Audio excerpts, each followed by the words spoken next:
আজকে আমরা যে সোর্সগুলো হাতে পেয়েছি সেগুলো খ্রিশ্চান থিওলজির একদম কিছু কোর ধারণা নিয়ে কথা বলছে।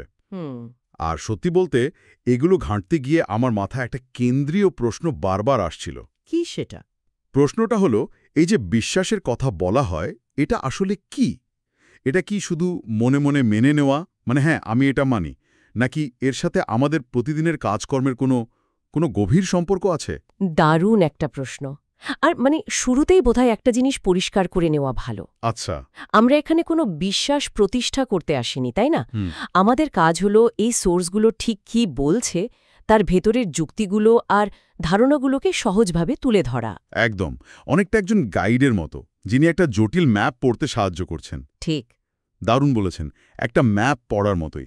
তাহলে ম্যাপের একেবারে কেন্দ্রে যাওয়া যাক। কেন্দ্রবিন্দুতে আছেন যীশু খ্রিস্ট। সোর্সগুলোর শুরুতে তার পরিচয় নিয়ে এমন একটা ছবি এঁকেছে যা আমার কাছে বেশ বিরোধাভাসী মনে হয়েছে। কি রকম? একদিকে যোহানের গসপেলে তাকে বলা হচ্ছে প্রকৃত আলো, যিনি জগৎ সৃষ্টি করেছেন। আবার ঠিক তারপরেই বলা হচ্ছে তিনি নিজের লোকেদের কাছেই প্রত্যাখ্যাত হলেন। এটা তো একটা বিরাট ধাক্কা। ঠিক। যিনি সৃষ্টিকর্তা তাকেই তার সৃষ্টি চিনতে পারল না। আর এখানেই কিন্তু পুরো আলোচনার সুরটা বাধা হয়ে যায়। এই বিরোধাভাসটা বুঝতে হলে আমাদের মসিহ বা খ্রিস্ট শব্দটার গভীরে যেতে হবে, যার মানে হল অভিষিক্ত ব্যক্তি। একদম। প্রাচীনকালের রাজা, যাজক বা নবীদের তেল দিয়ে অভিষেক করা হতো, যা তাদের বিশেষ ভূমিকার প্রতীক ছিল। এই সোর্সগুলো বলছে যিশু এই তিনটে ভূমিকাই একসঙ্গে পালন করেন। বাহ!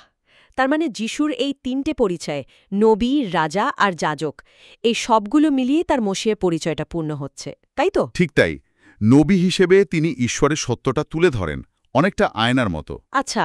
রাজা হিসেবে তিনি সেই সত্যের মানদণ্ডে বিচার করেন, যারা সত্যকে গ্রহণ করে না তাদের উপর তার কর্তৃত্ব প্রতিষ্ঠিত হয়। আর সবশেষে যাজক হিসেবে তিনি তাদের হয়ে কাজ করেন যারা সত্যের দিকে ফেরে, তাদের ভুলের প্রায়শ্চিত্ত করেন। এই তিনটি ভূমিকা আসলে একে অপরের সঙ্গে জুড়ে আছে। একটাকে ছাড়া অন্যটা অসম্পূর্ণ। হ্যাঁ, দারুণ একটা পয়েন্ট। এর পাশাপাশি কলসীয়দের কাছে লেখা চিঠিতে তাকে অদৃশ্য ঈশ্বরের প্রতিমূর্তি হিসেবেও বর্ণনা করা হয়েছে। এর মানে কি এই যে ঈশ্বরকে কেমন দেখতে বা তার চরিত্র কেমন, এটা যদি কেউ বুঝতে চায় তাহলে যিশুর দিকে তাকালেই তার একটা স্পষ্ট ধারণা পাওয়া যাবে। তিনি ঈশ্বরের জীবন্ত প্রতিচ্ছবি। একদম, আপনি ঠিক ধরেছেন। সোর্সগুলো এই ধারণাকে আরও এক ধাপ এগিয়ে নিয়ে একটা প্রায় বিপ্লবী কথা বলছে। কিরকম? তারা বলছে এই যে পুরো সৃষ্টিজগৎ, এই গ্রহ, নক্ষত্র, আমরা, এর নাকি নিজস্ব কোনো ভেতরের কোনো আসল মূল্য নেই। এক মিনিট, এই কথাটা তো বেশ অবাক করার মতো। তার মানে কি এই দাঁড়ায় যে এই সুন্দর প্রকৃতি বা মানব জীবনের মূল্য ঈশ্বরের সঙ্গে সম্পর্ক ছাড়া শূন্য? এটা তো অনেকের কাছে মেনে নেওয়া কঠিন হতে পারে। হ্যাঁ, কঠিন তো বটেই। তবে সোর্সগুলো এর একটা ব্যাখ্যা দেয়। কি সেই ব্যাখ্যা? ব্যাখ্যাটা বেশ গভীর। সোর্স অনুযায়ী পিতা ঈশ্বর পুত্রকে ভালোবাসেন, আর যেহেতু পুত্রের মাধ্যমে সব সৃষ্টি হয়েছে, তাই পুত্র যেমন পিতার ভালোবাসার পাত্র, ঠিক তেমনি পুত্রের সঙ্গে যুক্ত থাকার কারণে সৃষ্টিও সেই ভালোবাসার অংশ হয়ে ওঠে। সৃষ্টির মূল্যটা তার নিজের জন্য নয়, বরং সৃষ্টিকর্তার সঙ্গে তার সম্পর্কের কারণে। বাহ! এটা অনেকটা চাঁদের আলোর মতো, তাই না? চাঁদের তো নিজের আলো নেই, সে সূর্যের আলো প্রতিফলিত করেই আলোকিত। সৃষ্টির মূল্য সেরকমই, একটা প্রতিফলিত মূল্য। ওয়াও, এই উপমাটা বিষয়টা একদম পরিষ্কার করে দিল। আচ্ছা, যদি যিশু এতই কেন্দ্রীয় চরিত্র হন আর তার মাধ্যমে সবকিছুর মূল্য নির্ধারিত হয়, তাহলে আমাদের সে প্রথম প্রশ্নে ফিরে আসতে হয়, বিশ্বাসের প্রশ্নটায়। হ্যাঁ, মুক্তি বা পরিত্রাণ পাওয়ার জন্য যে বিশ্বাসের কথা বলা হচ্ছে সেটা আসলে কি? সোর্সগুলো বলছে এটা শুধু মুখে আমি বিশ্বাস করি বলার চেয়ে অনেক বেশি কিছু। আর এখানেই বোধহয় সবচেয়ে বড় ধাক্কাটা আসে। এই লেখাগুলোতে কাজের ওপর, অর্থাৎ আচরণের ওপর প্রচণ্ড জোর দেওয়া হয়েছে। তাই একটা জায়গায় খুব স্পষ্টভাবে একটা শর্ত জুড়ে দেওয়া হয়েছে। কেবল তারাই প্রভু যিশুকে গ্রহণ করে যারা পাপ ত্যাগ করার সিদ্ধান্ত নেয়। তার মানে এটা একটা সচেতন সিদ্ধান্ত। একদম। শুধু তাই নয়, জেমসের চিঠিতে তো বলাই হয়েছে যে বিশ্বাসের সাথে কাজের কোনো মিল নেই, তা আসলে মৃত বিশ্বাস। শব্দ দুটোই খুব শক্তিশালী। এর মানে হলো সেই সময় হয়তো এমন ধারণা ছিল যে শুধু মুখে স্বীকার করলেই চলবে, কিন্তু এই লেখাগুলো সেই ধারণাকে পুরোপুরি চ্যালেঞ্জ করছে। ঠিক, বলছে আপনার বিশ্বাস জীবন্ত নাকি মৃত তার প্রমাণ আপনার কাজেই পাওয়া যাবে। আর এই জীবন্ত আর মৃত বিশ্বাসের পরিণতির পার্থক্যটাও তো আকাশ-পাতাল। অবশ্যই। যোহানের গসপেলে বলা হচ্ছে যারা বিশ্বাস করে তাদের বিচার হয় না, তারা অনন্ত জীবন পায়। কিন্তু যারা বিশ্বাস করে না তাদের নাকি ইতিমধ্যেই বিচার হয়ে গেছে। হ্যাঁ, আর কারণটাও বেশ অদ্ভুত। বলা হয়েছে আলো তাদের কাছে এসেছিল, কিন্তু তারা অন্ধকারকেই বেশি ভালোবেসেছে, কারণ তাদের কাজ ছিল মন্দ। তার মানে এটা একটা খুব স্পষ্ট বিভাজন। বিশ্বাসীরা নিরাপদ আর অবিশ্বাসীরা আগে থেকেই দণ্ডিত। কিন্তু এই বিচারটা ঠিক কিভাবে কাজ করে? এই বিচারের ধারণাটি চূড়ান্ত পর্যায়ে পৌঁছায় শ্বেত সিংহাসনের বিচার বা গ্রেট হোয়াইট থ্রোন জাজমেন্টের বিবরণে। আচ্ছা। এটাকে অনেকটা মহাবিশ্বের চূড়ান্ত আদালত বলা যেতে পারে। সোর্সগুলো বলছে সেদিন কোনো কিছুই লুকানো থাকবে না। প্রত্যেক ব্যক্তির পুরো জীবন একটা খোলা বইয়ের মতো সামনে চলে আসবে। শুধু পাপ-পুণ্যের হিসাব নয়। না, তার চেয়েও বেশি। এটা হলো বিশ্বাসের সত্যতা যাচাই করার চূড়ান্ত পরীক্ষা। মানে সেদিন মুখের কথা দাবির কোনো দাম থাকবে না, শুধু জীবনের কাজগুলোই কথা বলবে। ঠিক তাই। দেখুন, সোর্সগুলো এখানে একটা খুব যুক্তিসঙ্গত প্রশ্ন তুলেছে। কি রকম? ধরুন, ঈশ্বর এমন একজনকে রক্ষা করলেন যিনি সারা জীবন মুখে বিশ্বাসের কথা বলেছেন, কিন্তু চুপি চুপি অন্যের ক্ষতি করেছেন, ঠকিয়েছেন। আচ্ছা। আর আরেকজন ব্যক্তি যে হয়তো অতটা ধার্মিক ছিল না, তাকে শাস্তি দেওয়া হলো। তখন কি ওই শাস্তি পাওয়া ব্যক্তি ঈশ্বরের ন্যায় বিচার নিয়ে প্রশ্ন তুলবে না? তুলতেই পারে। সোর্স বলছে ঈশ্বরের বিচার এতটাই নিখুঁত হবে যে সেদিন সবাই, এমনকি দণ্ডিতরাও এক বাক্যে স্বীকার করবে যে বিচারটা ন্যায্য হয়েছে। আর সেটা তখনই সম্ভব যখন বিশ্বাস আর কর্মের মিল বিচার করা হবে। আচ্ছা, বিষয়টা তাহলে বেশ জটিল হয়ে গেল। একদিকে বিশ্বাস, আরেকদিকে কর্ম। হ্যাঁ, দুটোই যদি জরুরি হয় তাহলে প্রশ্ন আসে, এই মুক্তির পথটা আসলে কি? সাধারণ মানুষের পক্ষে এটা কি আদৌ সম্ভব? সোর্সগুলো কি এর কোনো পরিষ্কার রাস্তা দেখিয়েছে? যেমন যিশুর কিছু বিখ্যাত উক্তি আছে, আমি জীবন রুটি, বা আমি পথ, সত্য ও জীবন। এগুলোর মানে কি?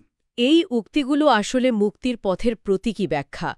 যেমন যিশু যখন বলছেন তার মাংস খেতে আর রক্তপান করতে, তখন শ্রোতারা আক্ষরিক অর্থেই হতবাক হয়ে গিয়েছিল। স্বাভাবিক। কিন্তু সোর্সগুলো বলছে এর একটা গভীর আধ্যাত্মিক অর্থ আছে। এখানে মাংস হলো তার বাক্য বা শিক্ষা, যা আমাদের আত্মাকে পুষ্টি দেয়। আর রক্ত? আর রক্ত হলো পবিত্র আত্মা বা ঈশ্বরের শক্তি, যা সেই শিক্ষা অনুযায়ী চলার ক্ষমতা দেয়। ইন্টারেস্টিং। তার মানে শুধু বই পড়ে জ্ঞান অর্জন করলেই হবে না, সেই জ্ঞানকে জীবনে প্রয়োগ করার জন্য একটা ঐশ্বরিক শক্তিও দরকার। একদম। এই দুটো মিলিয়েই কি মুক্তির পথ তৈরি হয়? ঠিক। এই লেখাগুলো বলছে মানুষ নিজের শক্তিতে ঈশ্বরের মানদণ্ড পূরণ করতে পারে না। তাই তাকে ঈশ্বরের বাক্য অর্থাৎ মাংস গ্রহণ করতে হয় এবং পবিত্র আত্মার অর্থাৎ রক্তের সাহায্য নিতে হয়। আর এই দুয়ের মিশ্রণেই সে নতুন নিয়ম পালন করতে পারে। ঠিক। আর এখানেই পুনর্জন্ম বা বর্ন অ্যাগেন হওয়ার ধারণাটি চলে আসে। ঠিক। যোহানের গসপেলে বলা হয়েছে জল এবং আত্মা দ্বারা নতুন জন্ম না হলে কেউ ঈশ্বরের রাজ্যে প্রবেশ করতে পারে না। তার মানে এটা শুধু একটু ভালো হওয়ার চেষ্টা করা নয়। না, বিলকুলই না। এটা ভেতর থেকে পুরোপুরি বদলে যাওয়ার মতো একটা ব্যাপার, একটা সম্পূর্ণ ইন্টারনাল রিবুট। পারফেক্ট শব্দ, ইন্টারনাল রিবুট। এটা একটা অপরিহার্য আধ্যাত্মিক রূপান্তর। আর এই রূপান্তরের চূড়ান্ত লক্ষ্য কি, সেটাও সোর্সগুলো পরিষ্কার করে দিয়েছে। লক্ষ্যটা কি? লক্ষ্য হল সৃষ্টি জীবের ঈশ্বরের প্রতিমূর্তিতে রূপান্তরিত হওয়া। আর ঈশ্বরের প্রতিমূর্তিটা কি? সেটা হলো ভালোবাসা। ভালোবাসা? হ্যাঁ, দুটো প্রধান ভালোবাসা, ঈশ্বরকে ভালোবাসা এবং নিজের প্রতিবেশীকে নিজের মতো করে ভালোবাসা। সোর্স বলছে ঈশ্বর তার রাজ্যে কেবল সেই সৃষ্টিকে রাখবেন যারা তার এই ভালোবাসার প্রতিমূর্তিকে নিজেদের জীবনে প্রতিফলিত করে। তাহলে পুরো আলোচনাটা যদি এক জায়গায় নিয়ে আসি, এই সোর্সগুলো থেকে কয়েকটা বড় শিক্ষা পাওয়া যাচ্ছে। প্রথমত, যিশু শুধু একজন ঐতিহাসিক চরিত্র নন, বরং তাকে সকল সৃষ্টির একটা ঐশ্বরিক কেন্দ্র বা কসমিক লিঞ্চপিন হিসাবে দেখানো হয়েছে। ঠিক। দ্বিতীয়ত, মুক্তি বা স্যালভেশন একটা ওয়ান টাইম পাসওয়ার্ডের মতো নয় যে একবার বললেই কাজ হয়ে যাবে, বরং এটা একটা জীবনব্যাপী, সফটওয়্যার আপডেটের মতো একটা প্রক্রিয়া। বাহ, দারুণ উপমা। যা সক্রিয় অনুতাপ, বাধ্যতা এবং সবচেয়ে বড় কথা অন্যের প্রতি ভালোবাসার মাধ্যমে সুরেক্লি প্রমাণিত হতে থাকে। আমি এর সঙ্গে শুধু একটা শেষ ভাবনা যোগ করতে চাই, নিশ্চয়ই। যা আমার কাছে এই সোর্সগুলোর সবচেয়ে অসাধারণ দিক বলে মনে হয়েছে। সেটা হল ঈশ্বর নিজেই একজন সৃষ্ট জীব, মানে যিশুর মানব রূপে হয়েছিলেন, যাতে অন্য সৃষ্ট জীবেরা, অর্থাৎ আমরা, তার মতো হতে পারি। এটা একটা অবিশ্বাস্য ধারণা। হ্যাঁ, ঈশ্বর নিচে নেমে এলেন যাতে আমরা ওপরে উঠতে পারি। আর এই রূপান্তরের চূড়ান্ত প্রকাশ হল ক্রুশ। ক্রুশের মাধ্যমে ঈশ্বরের সেই নিঃশর্ত ভালোবাসার প্রতিমূর্তিটা সবচেয়ে স্পষ্টভাবে ফুটে উঠেছে। দারুণভাবে শেষ করলেন। এই আলোচনা থেকে সত্যি অনেক কিছু ভাবার খোরাক পাওয়া গেল। সোর্সগুলোতে বলা হয়েছে বাইবেল দেওয়া হয়েছিল মানুষকে যিশুকে চিনতে এবং তার বাধ্য হতে সাহায্য করার জন্য। এই সব কিছু শোনার পর আমার মনে একটা বড় প্রশ্ন ঘুরপাক খাচ্ছে, আচ্ছা, যা আমি আমাদের শ্রোতাদের জন্য রেখে যেতে চাই।